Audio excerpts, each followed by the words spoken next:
जय गुरु जी। संगत जी गुरु जी की डिवाइन कॉल सत्संग प्लेटफॉर्म में आप सभी गुरु परिवार का हार्दिक स्वागत है। अगर कोई भी संगत अपना सत्संग हम लोगों के साथ साझा करना चाहती है तो वो साफ राइटिंग में अपना सत्संग लिखकर हमारी जीमेल आईडी पर सेंड कर सकती है। आपके द्वारा सुनाए गए सत्संग से जो गुरु जी की नई जुड़ने वाली संगत है उन्हें गुरु जी के कल्याण महिमा अनुभव के बारे में ज़्यादा से ज़्यादा पता चलेगा।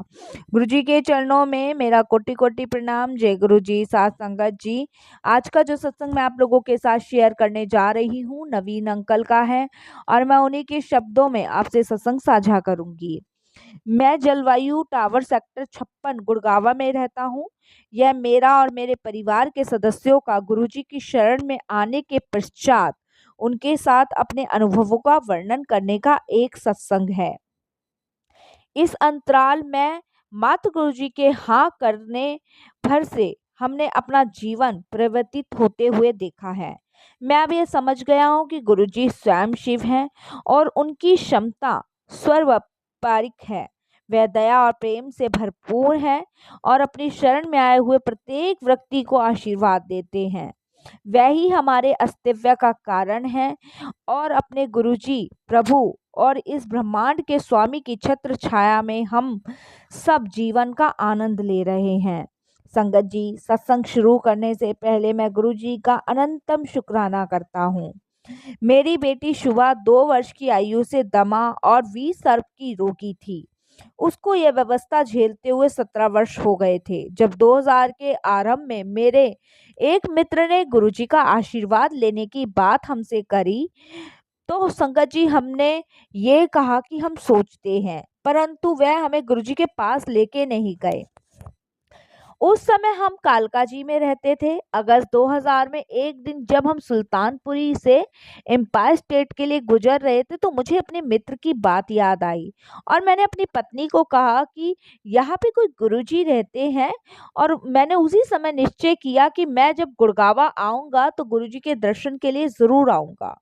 उस समय संगत जी, गुड़गावा में के एक मकान की किस्त देने में आ रही कठिनाइयों के कारण हम उसे बेचना चाह रहे थे।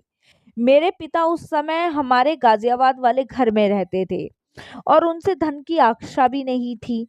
अचानक गुरुजी के दर्शन करने के निश्चय के 15 दिन उपरांत ही मेरे पिता ने मेरे बड़े भाई को मेरे से गाजियाबाद वाला घर खरीदने को कहा। क्योंकि संगत जी, मेरे जो पिताजी थे वो गाजियाबाद के घर में रहते थे हमारे। तो मेरे पिताजी ने बड़े भाई को कहा कि तुम वो घर खरीद लो। संगत जी, इससे क्या हुआ कि सितंबर 2000 तक गुड़गांवा वाले घर के लिए धन इकट्ठा हो गया था, क्योंकि जो गाजियाबाद वाला मेरा घर था वो मेरे बड़े भाई ने खरीद लिया था। और जहाँ मैं गुड़गांवा में रहता था, जहाँ मुझे किस्तों की परेशानी आ रही थी, वो पैसा उठा के मैंने अपने गुड़गांवा वाले घर में दे दिया था। और संगत जी, मैं गुड़गांवा वाले घर में जो मेरी परेशानी थी, समस्या थी, वो समाप्त हो गई थी। सारी किस्तें मेरी उतर गई थी।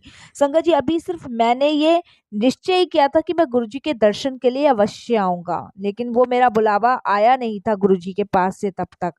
लेकिन मेरी ये परेशानी गुरुजी के से मिलने से पहले ही दूर हो गई।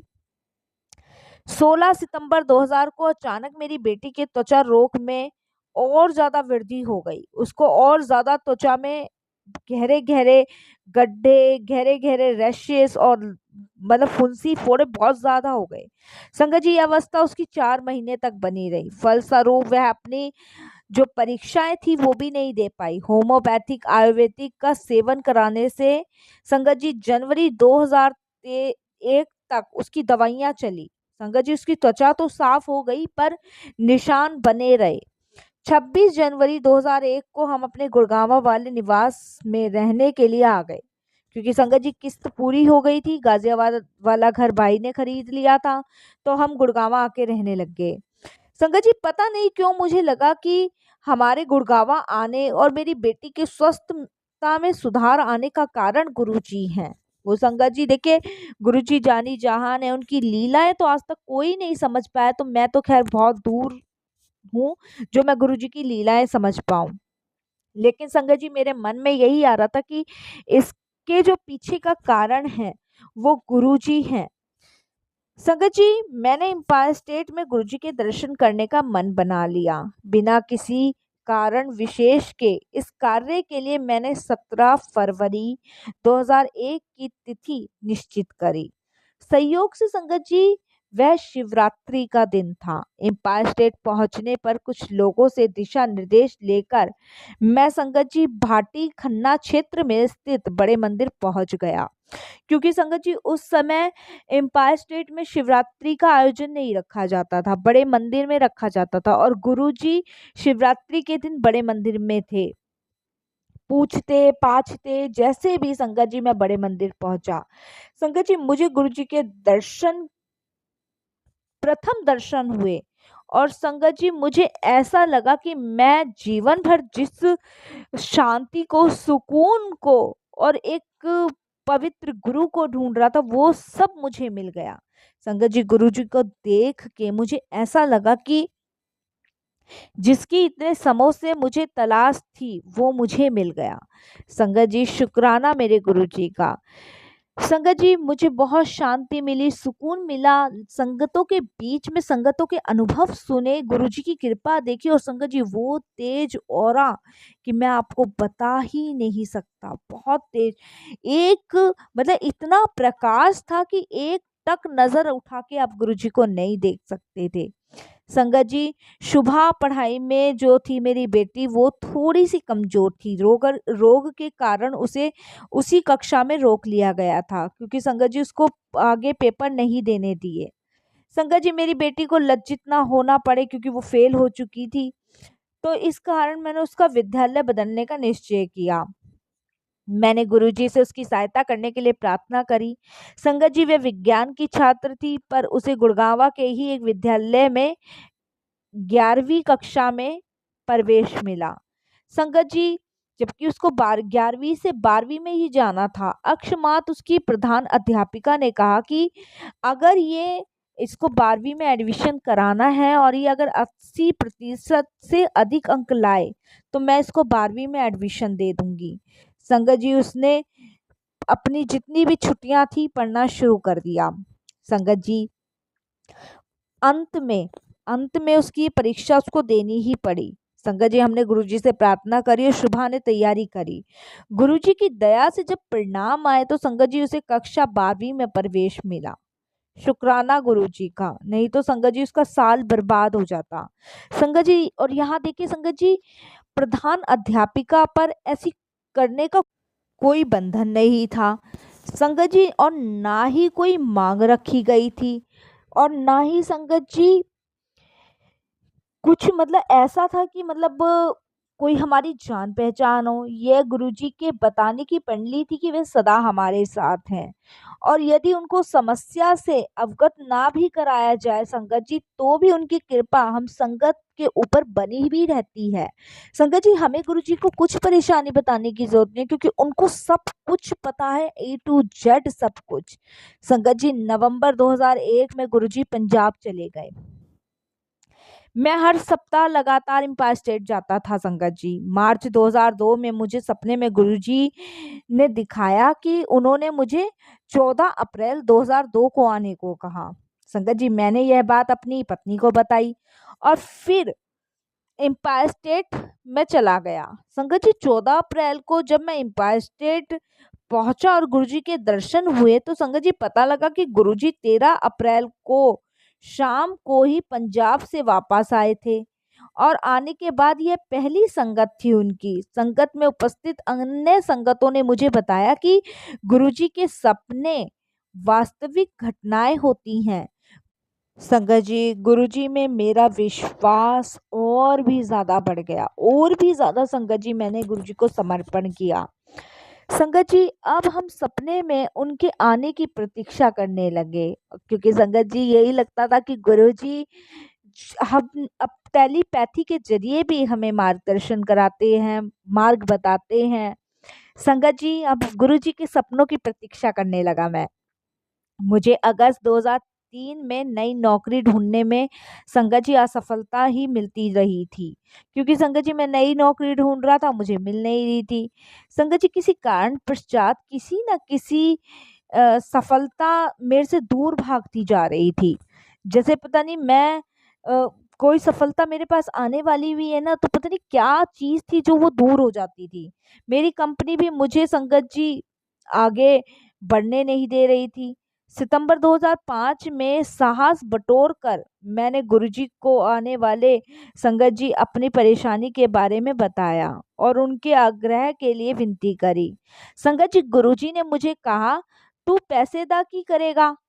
संगत जी, मैंने गुरुजी को मतलब वो वैसे तो संगत जी देखिए गुरुजी जानी जहान थे, लेकिन फिर भी हम मूर्ख हैं, अज्ञानी हैं और अज्ञान पंथी में कुछ ना कुछ कह ही देते हैं, अपनी परेशानी की गुरुजी को बता ही देते हैं।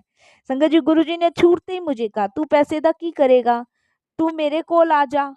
संगत जी, जब एक अन्य भक्त श्री सिंगला ने उन्हें बताया कि मुझे दो बेटियों का विवाह और करना है, तो मुस्कुरा कर बोले, जाते फिर कमा ले पैसा। संगत जी, इसके एक सप्ताह उपरांत ही मुझे अंतर्राष्ट्रीय कंपनी से बुलावा आ गया और उन्होंने मुझे नौकरी दे दी। स्पष्ट है संगत जी की गुरुजी को बताए बिना ही उनको नई नौकरी और मेरी अर्थव्यवस्था का ज्ञान था। शुक्राना मेरे गुरुजी का, अनंतम शुक्राना। संगत जी, मेरे पिता 84 वर्ष के हैं। जुलाई 2005 में पता लगा कि उन्हें प्रोस्टेट ग्रंथि का कैंसर है। उनका ऑपरेशन डॉक्टरों ने बताया और संगत जी इसी अवधि में उन्हें दिल का दौरा भी पड़ा था और उनकी एजियोप्लास्टी हुई। इन दोनों रोगों के कारण ऐसी आपदा स्थिति उत्पन्न हुई संगत जी की नियंत्रण नहीं हो पा रहा था। 3 महीने के उपरांत उनके संगत जी पुस्तकग्रंथि रोग की संगत जी शौलक्रिया होनी थी। मैंने उनसे गुरुजी के आशीर्वाद लेने का आग्रह किया। उस समय तक उन्हें गुरुजी में विश्वास ही नहीं था संगत जी, क्योंकि संगत जी मेरे पिता थोड़े ऐठीले अड़ियल टाइप के थे और उनके दर्शन के लिए कभी नहीं आए जाना चाहते थे और ना ही वो किसी गुरु को मानते थे। लेकिन संगत जी वो कहते हैं ना, मरता क्या ना करता। संगत जी उनको बहुत समझाने के बाद वो मान गए और 2005 के अंत में गुरुजी के दर्शन के लिए एम्पायर स्टेट आए। हमने उनकी समस्याओं के बारे में कभी गुरुजी को नहीं बताया था संगत जी। तब पश्चात वे गुरु घर पर गुरुजी के चित्र के समक्ष ओम नमः शिवाय का जाप करने लगे। संगत जी धीरे धीरे उनकी सब दवाइयां बंद हो गई और उनके सब जो भी टेस्ट हमने करवाए संगत जी वो सब सामान्य आए। संगत जी बस मेरे पिताजी एक बार गुरुजी से मिले थे और उसके बाद संगत जी जो हमारे घर में स्वरूप लगा हुआ था उसके सामने बैठ के गुरुजी का सिर्फ ओम नमः शिवाय शिवजी सदा सहाय का जाप ही करते थे। और संगत जी जब जब उनके टेस्ट करवाते थे तब तब टेस्ट सामान्य आते थे। उनके स्वास्थ्य में आशा की कोई उम्मीद नहीं थी संगत जी, क्योंकि बीमारी बहुत ज़्यादा गंभीर थी, क्योंकि संगत जी उनको ग्रंथि कैंसर हुआ था जो कि एक पुरुष के लिए जानलेवा ही साबित होता है। संगत जी हम आशा भी खो चुके थे, लेकिन जब वो गुरुजी के पास पहले दर्शन के बाद जब उन्होंने ये मंत्र जाप शुरू किया उसके बाद संगत जी वो बिल्कुल स्वस्थ हो गए। अब वे बड़े मंदिर के सब आयोजनों में जाने लग गए। संगत जी अब जब वो उनके टेस्ट सारे नॉर्मल आ गए तब संगत जी उन्होंने गुरुजी को ही अपना सब कुछ मान लिया। सब कुछ पूर्ण रूप से उन्होंने गुरुजी को समर्पण कर दिया और संगत जी मंत्र जाप जिसे कहते हैं ना वो अंदर मन तक गुरु उनके समा गया। संगत जी गुरुजी की अपार कृपा अपार ब्लेसिंग्स के लिए गुरुजी का धन्यवाद। अनंतम अनंतम शुक्राना मेरे गुरुजी का अपनी शरण में लेने का। संगत जी अब मैं सत्संग यही विराम दूंगा और अगर गुरुजी की आज्ञा हुई तो फिर मैं आगे बहुत सारे सत्संग आप लोगों के साथ शेयर करूंगा। संगत जी सत्संग शेयर करने में कोई भी भूल चूक हो जाए, कैसी भी भूल चूक हो जाए तो माफ़ कीजिएगा। संगत जी सत्संग सुनने वाले का भी कल्याण और सत्संग करने वाले का भी कल्याण। बस मैं गुरुजी से यही अरदास करूंगा, जैसे आपने हमें ब्लेस किया नौकरी से, परिवार से, संस्कारी बच्चों से, ऐसी सबको ब्लेस करना, अपनी ब्लेसिंग सबके ऊपर बनाए रखना गुरुजी। अनंतम अनंतम शुक्राना। जय गुरुजी संगत जी, शुक्राना गुरुजी महाराज का, अनंतम अनंतम शुक्राना गुरुजी का।